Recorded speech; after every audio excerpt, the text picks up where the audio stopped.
Imagine waking up on an ordinary morning where nothing feels out of place. The sunlight is the same, the streets are the same, the world is functioning exactly as it should. People are going to work, cars are moving through traffic, someone is buying coffee, someone else is checking their phone while walking without paying attention to anything around them. Everything looks normal. And yet, somewhere inside that normality, a single person steps out of their home and is never seen again. No dramatic struggle. No clear warning, no obvious reason, just a simple moment that splits life into before and after. This is the disappearance of Liam Toman. Before we go deeper into this case, make sure you are subscribed, because what you are about to hear is not just a story about a missing person. It is a story about silence, contradictions, and a timeline that seems to break the rules of how people are supposed to disappear.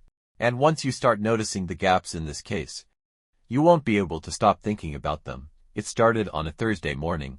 Liam Toman left his apartment at a time that witnesses later placed around the early hours of the day, when most people are still half awake, still thinking about coffee, still not fully present in their routines. He was seen leaving alone. A backpack on his shoulder, casual clothes, nothing unusual. There was no indication that he was running from anything. No frantic behavior, no urgency. Just a normal walk out of a normal building on a normal day. But normal doesn't stay normal for long in cases like this. The last confirmed digital trace of Liam is one of those details that investigators always circle back to: a phone ping, a timestamp, a location marker that places him moving through the city streets in a direction consistent with his stated plan that morning.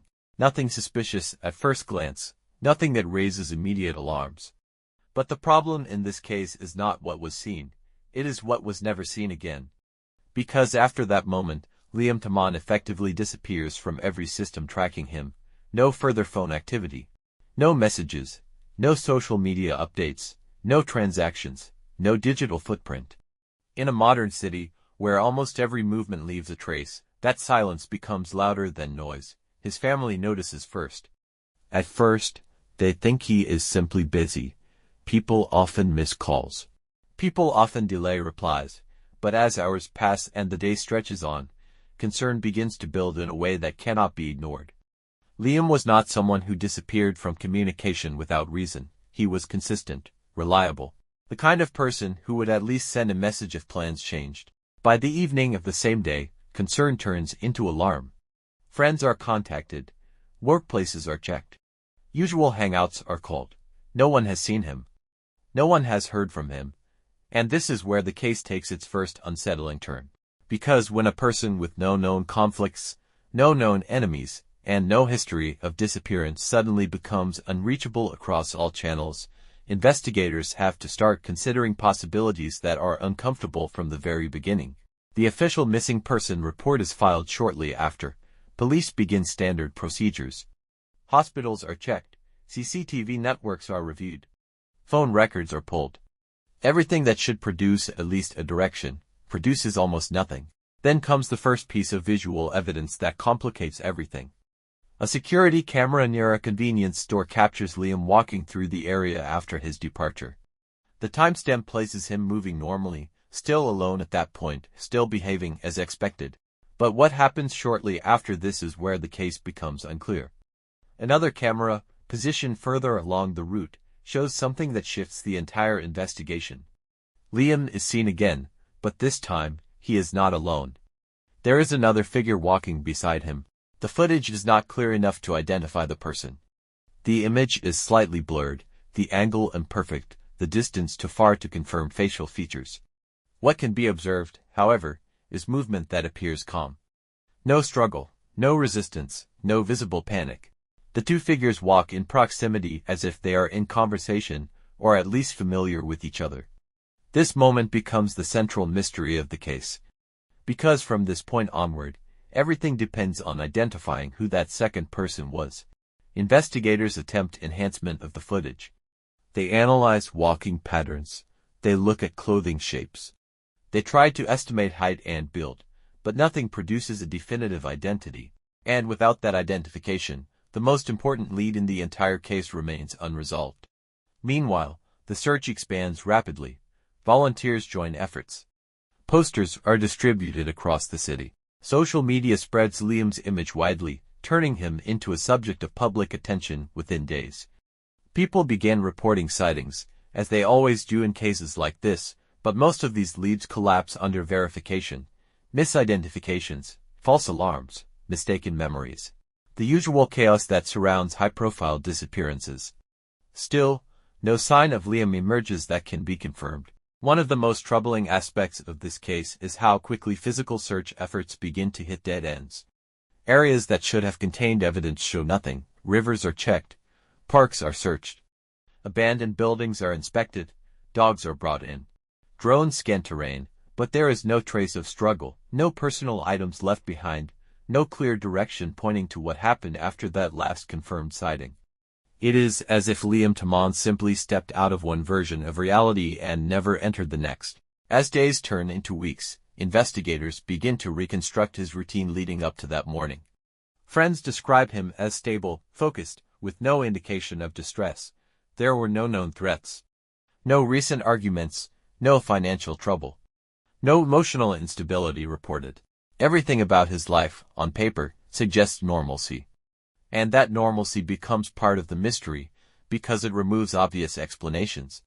In cases where someone disappears due to voluntary escape, there are usually signs, withdrawals, preparations, financial withdrawals, conversations that hint at leaving, but Liam's digital and personal patterns do not show this shift, which forces investigators into darker territory. They begin to consider the possibility that Liam did not leave alone, that the second figure seen on camera may not have been incidental, that the meeting was intentional, planned, or something worse. But even this theory struggles against evidence, because there is no prior record of suspicious contacts, no unusual communications, no verified connections that would suggest premeditation involving another person. And so the case splits into competing interpretations, none of which fully explain the facts. Online communities begin dissecting every detail. Frame-by-frame analysis of footage circulates. People zoom into blurry pixels trying to extract meaning that may not exist. Theories multiply. Some suggest he met someone he trusted.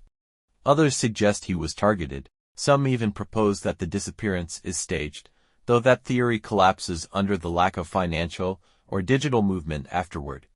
But one theory keeps returning despite its lack of evidence, that Liam encountered someone who knew exactly how to avoid detection. This idea gains traction because of one key fact. After that final CCTV sequence, Liam's phone stops transmitting entirely, not gradually, not sporadically, completely, no movement, no signal, no digital residue. In a modern urban environment, that level of silence is rare. Even devices turned off often leave prior patterns, but here, it is abrupt. Investigators attempt to map possible routes from the last known location. They identify several areas within walking distance where surveillance coverage becomes weaker, blind spots in camera networks, transitional zones between monitored and unmonitored space. These are examined repeatedly, but nothing conclusive emerges. One of the most haunting aspects of the case is the lack of any physical evidence trail. No dropped belongings, no disturbed surfaces, no environmental indicators of struggle or accident. Even scenarios involving injury or sudden collapse are difficult to support because there is simply nothing to indicate a point of failure. As time passes, the case shifts from active search to long-term investigation. Detectives revisit evidence repeatedly. Digital data is reanalyzed using improved tools. Witness statements are re-examined for inconsistencies. But nothing fundamentally changes the core mystery. Where did Liam Toman go after the last confirmed sighting? And who was the person walking beside him? Family members continue to speak publicly at intervals, refusing to let the case fade. Their statements are consistent. They are not searching for theories, they are searching for truth. The emotional weight of unresolved disappearance becomes part of the public narrative, drawing sympathy but not answers. Experts brought into discussions about the case often emphasize how rare it is for a person to vanish without any trace in a populated environment. Usually, even in worst-case scenarios, some form of evidence emerges over time. But here, time does not clarify, it only deepens the silence. Months later, attention begins to fade from mainstream coverage, but online communities keep the case alive. Every small rumor resurfaces periodically. Every alleged sighting gets rechecked. Every theory is debated again and again, yet no breakthrough occurs. And that is what makes the disappearance of Liam Toman so enduring in public memory. It is not just the fact that he vanished. It is the absence of any explanation that feels complete. Every possible answer seems to leave gaps. Every theory leaves contradictions.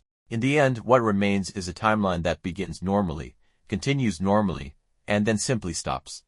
A man walks out of his home. He is seen again briefly. And then he disappears from every system that tracks human presence. No confirmed destination, no confirmed cause, no confirmed resolution, just silence. And in that silence, one question continues to echo long after the search has ended, long after the headlines fade, and long after the public moves on to other mysteries. What happened to Liam Toman? If you found this case as unsettling as investigators did, make sure to subscribe for more deep dive mysteries. Because some disappearances don't end when the search stops. They end when the truth is finally found, and sometimes the truth never arrives.